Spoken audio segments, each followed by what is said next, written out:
So when they started their business, I immediately knew which one will fail and which one will survive. Well, hello! It's such a sunny day today that I decided to record this video in a daylight. I almost forgot the tie. Yeah. Is it good?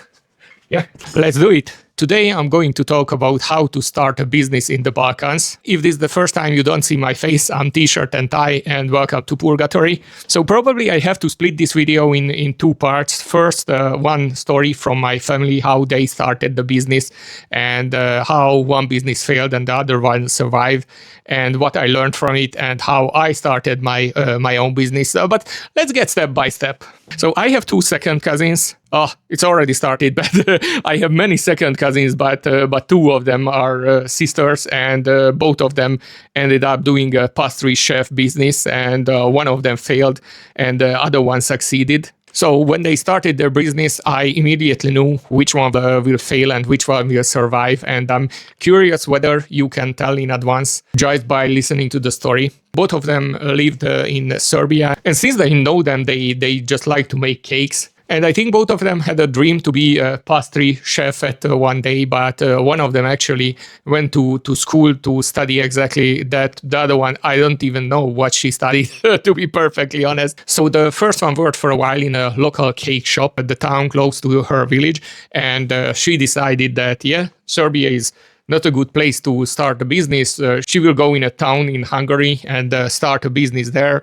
And she told me that she already knows the trade, and if she pays this much taxes, and if just a small percentage of a town visits her pastry shop or cake shop, then she will make this and that much money. I said, fine, yeah, good luck, but I already had a feeling that it is just hopium. So many people, when they start doing something, they usually overestimating the income and underestimating the expenses and the tax burdens. And it was completely visible that she had no clue about anything. Let's make a distinction here. So just because you are making great cakes, it doesn't mean that you will be a successful business owner of a pastry shop. They collected all their savings, and she and her husband went to Hungary, and they rented a little shop near the city center and started their business. And I visited them maybe 2 times in my life. And yeah, the shop was really nice and tidy, and they really sold amazing cakes. It was really tasty. It's how it should be. But none of them had neither marketing experience nor business experience. So after just a year, they started to complain that, oh, how difficult the tax system is, and how expensive everything, how high is the rent, and how much they pay for electricity, because the companies usually pay different rates than the people, and somehow not enough people visiting them. And they are thinking about making an Instagram page and make their presence more prominent online. And dude, if you are in the middle of a business and you are starting thinking to advertise yourself, you are cooked. You are way too late. And another year later, they were out of business. They basically lived up all their savings, and they had to come back to Serbia. They are still together. And she actually went back to the pastry shop where she started, or cake shop where she started her career. And her sibling, without any formal education, stayed in the village, and she got a job in a local council. But really, it's a really laid-back, cushy government position. So let's tell the truth, she had nothing much to do. Every day at 2 p.m. her work was finished, she could come home. They had kids in meanwhile, and she was just continuing with her hobby. She was making cakes, and in Serbia it's quite common that if you know something, you are selling it to your neighbor. So my family, we were the pasta people. My grandmother and my mother made really good pasta for soups and spaghetti and all that kind of stuff. Man, even so many years after, I would know how to make those pastas. So, but I'm not using that knowledge. But again, I got carried away as usual. So she stayed home. She started posting her creations on Facebook. And really soon she started to get orders for weddings, to make wedding cakes, graduation cakes, birthday cakes, whatever the hell. And she also started to print those photos on the cakes. I don't know how they are doing that. Those are some edible stuff. And not many people were doing this in our region. Probably in the West, it's way more common. She started complaining that her free time is not enough anymore to make those damn cakes. And people ordering for them are already those catering companies. And you know that the thing is, when you are operating a company, and you have income, you want to have expenses as well, because those are deductible from the taxes. And these companies complain that she cannot provide any receipts or invoices or whatever, because, you know, she was doing this illegally, the illegal cake baker. That's how gangsta my family was always. She was saying that, okay, if her orders remain the same, but she could do this full time, she could actually make more money with this cake making hobby than with her normal job. And regardless of that her sister just failed the very same business in a much better environment, I told her that she has my full support. Go on. I think she will succeed, and I really meant it. And I'm 80% sure you already get the point why she will be succeeding with this business, because she succeeded and she has her cake shop even today. So there was basically no guesswork in it. The time she started her business, she already had clients, she had good connections, she really knew all her expenses, she had all the equipment she needed. She just, the only step which divided her and a normal operating business is just a piece of paper. And I see that many of new business owners have the spray and pray attitude. You know, like in the video games, you run with a machine gun and you make and hope that some bullet will hit. But this is not how you can operate a business at all. So I don't want to play a smartass and be smug about that. Oh man, I really know everything about everything way before it happens.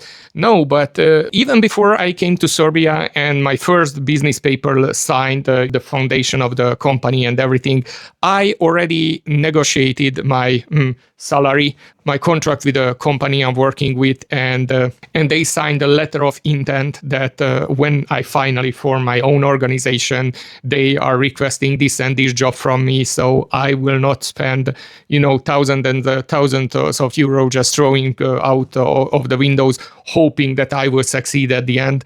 And I was calculating that even if the company setup will cost me 5,000 euros, I calculated it will be around 3. I will tell you in my next video how much it cost altogether. And my running cost will be around 1,000 euros a month.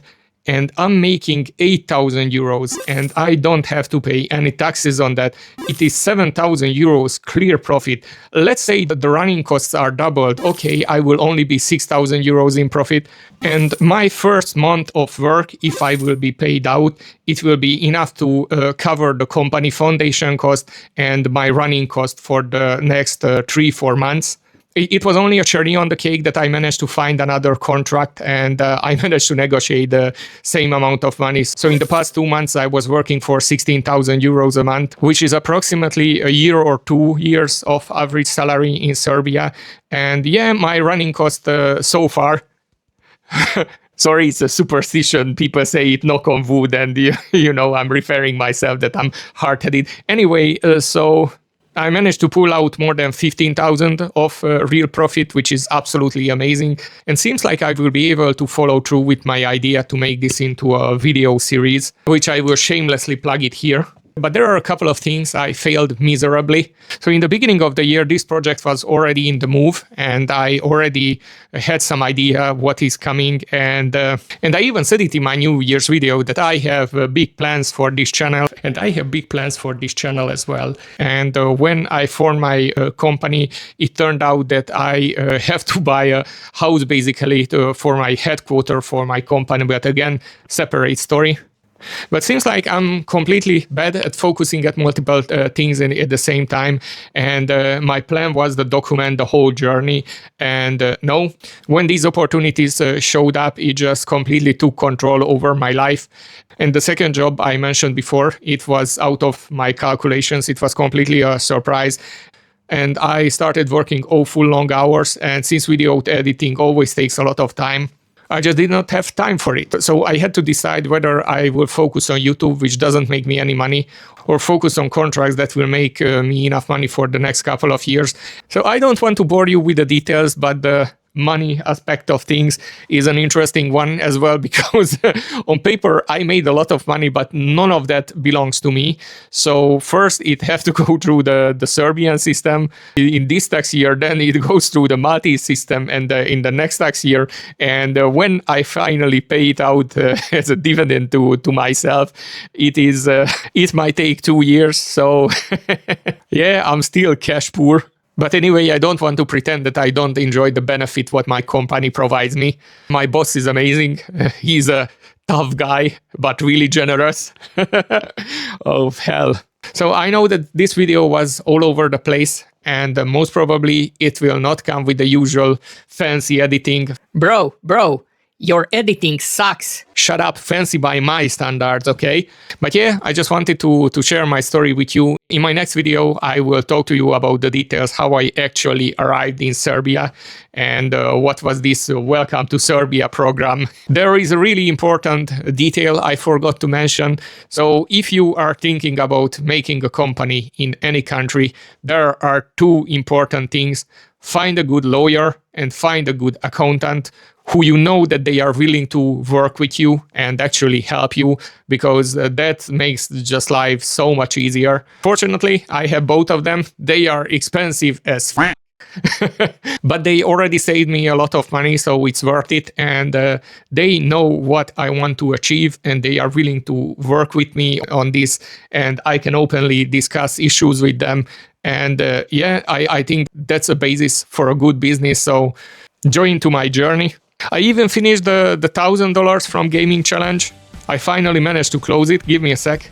And I want to give a shout out to Kibar Conan, because he sent me some awesome stuff. I hope I will have a chance to show it off to you in the video. So yeah, I'm looking for the next one. I hope you are looking for it too. And I just kicked the whole camera stand and everything. So cheers guys, have a nice day.